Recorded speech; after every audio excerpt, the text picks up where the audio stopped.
দেখে তো মনে হচ্ছে ফৌজি অনেক বছর পরে বাড়িতে যাচ্ছে। আর ওই ব্যাগেতে দেখে মনে হচ্ছে অনেক টাকা আছে।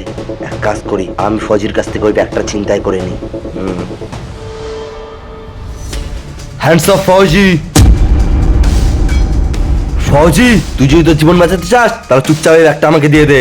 আমরা দিনরাত তোমাদের জন্য বড়াই লড়তে থাকি, আর তুমি আমারই ব্যাগ চুরি করবে? ফৌজি, এসব দেশভক্তির কথা তুই আমাকে শোনাতে আসিস না, চুপচাপ এই ব্যাগটা আমাকে দে।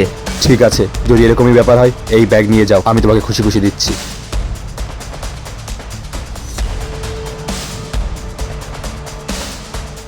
আরে স্যার, আপনি একজন ইন্ডিয়ান আর্মি আর একটা ছিচকে চোর এসে আপনাকে লুটে চলে গেল।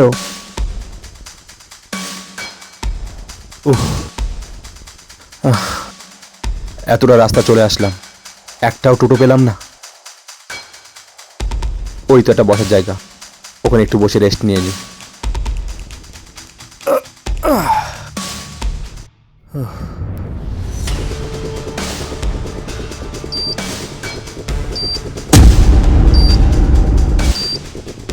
আরে এই আওয়াজটা কোথা থেকে আসছে? ব্রিফকেসটা এখানে কে রাখলো?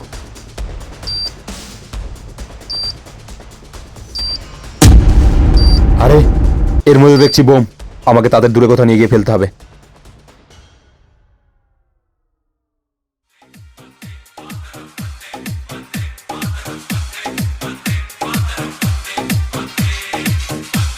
আজ তো খুব বড় হাত মেরেছি।